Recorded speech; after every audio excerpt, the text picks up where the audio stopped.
Assalamualaikum warahmatullahi wabarakatuh.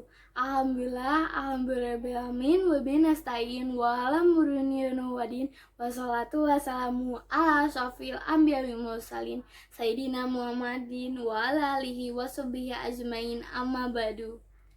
Pertama-tama, marilah kita panjatkan puji syukur kita kepada kehadiran Allah Subhanahu wa taala yang telah memberikan kita banyak nikmat. Di antaranya nikmat Islam serta sehat walafiat. Serta salam tak lupa kita limpah curahkan kepada Nabi besar kita Nabi Muhammad SAW. Pada kesempatan kali ini saya akan berkultum tentang puasa orang-orang yang merugi di bulan Ramadan.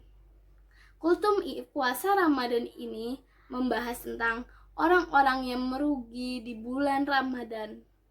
Hal ini bisa disebabkan karena tidak melaksanakannya amal-amal yang baik pada bulan Ramadan. Padahal bulan puasa Ramadan ini memiliki segudang berkat dan pahala untuk digapai. Abu Hurairah radhiyallahu anhu berkata, Nabi Rasulullah SAW bersabda yang artinya, apabila datang bulan Ramadan, pintu-pintu surga akan dibuka, pintu-pintu neraka ditutup, dan setan-setan dibelenggu. Hadis riwayat Muslim.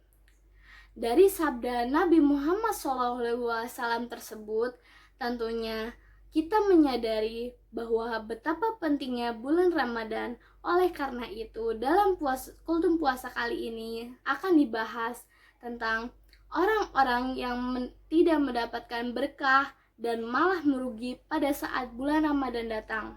Seperti Nabi Muhammad SAW bersabda, yang artinya betapa banyaknya orang yang berpuasa namun tidak mendapatkan apa-apa selain lapar, dan berapa banyak orang yang sholat di tengah malam tidak mendapatkan apa-apa selain begadang.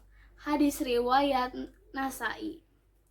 Hal ini mendapatkan bahwa kultum puasa Ramadan ini tentang orang-orang yang merugi di bulan Ramadan ini sangat penting dan berguna bagi umat Islam. Jangan sampai kita hanya menahan lapar dan haus dan tidak dapat mendapatkan pahala. Yang pertama, orang-orang yang merugi di bulan Ramadan adalah orang yang puasa hanya mendapatkan lapar dan haus. Orang yang puasa hanya mendapatkan lapar dan haus adalah orang yang pahala puasanya telah hilang. Hal ini karena mereka telah melakukan seperti berdusta, bergunjing, serta melihat aurat lawan jenis dengan hawa nafsu, di mana hal-hal tersebut adalah beberapa contoh yang menghilangkan pahala puasa.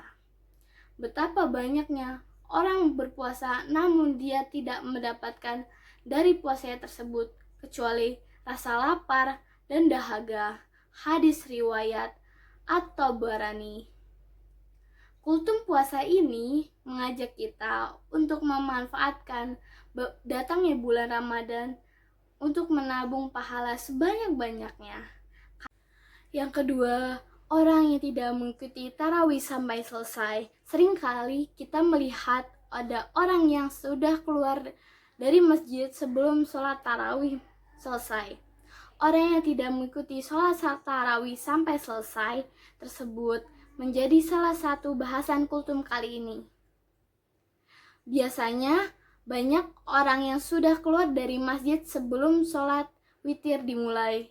Nabi Muhammad SAW bersabda, orang yang sholat tarawih mengikuti imam sampai selesai, ditulis baginya pahala sholat selama semalam suntuk. Hadis riwayat Tirmizi, Ibnu Majah, dan Ahmad. Dengan sabda Rasulullah SAW tersebut, tentunya akan sangat merugi bagi siapa saja yang meninggalkan sholat tarawih sebelum sholat tarawih selesai. Yang ketiga itu, orang yang jarang membaca Al-Quran di bulan Ramadan. Membaca Al-Quran sebagai kita umat Islam merupakan amalan yang menjanjikan banyak pahala. Apabila dilakukan di bulan Ramadan, kultum puasa ini akan menjelaskan tentang orang yang merugi karena jarang membaca Al-Quran di bulan Ramadan. Nabi Muhammad SAW bersabda, barang siapa yang membaca satu huruf dari Al-Quran, maka baginya satu kebaikan, dan satu kebaikan itu dilipat gandakan dengan 10 pahala. Aku tidak mengatakan alif mim itu adalah satu huruf, tetapi alif satu huruf, lam satu huruf, dan mim satu huruf. Hadis riwayat Tirmizi.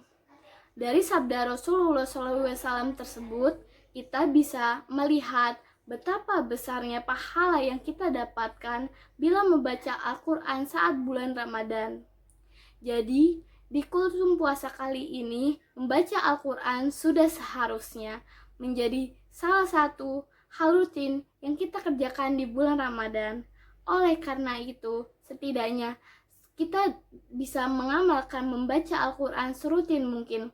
Banyak juga orang yang membuat target menghatamkan Al-Quran di bulan Ramadan ini.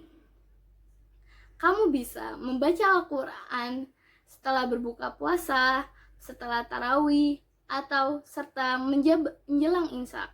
Itu orang yang tidak menjaga sholat. Sholat adalah tiang agama, jadi sholat adalah amalan terpenting bagi seorang umat Islam. Tentunya tidak hanya di bulan Ramadan saja, kita diwajibkan untuk sholat setiap harinya dengan tidak terkecuali. Sesungguhnya pertama kali yang dihisab dari segenap amal soleh seorang hamba adalah sholat. Bila sholatnya baik, maka beruntunglah ia, dan bila mana sholatnya rusak, sungguh kerugian bagi menimpanya. Hadis riwayat Tirmizi.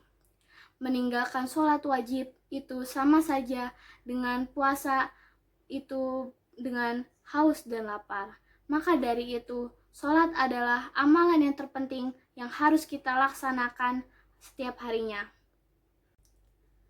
Sekian dari kultum saya. Wassalamualaikum warahmatullahi wabarakatuh.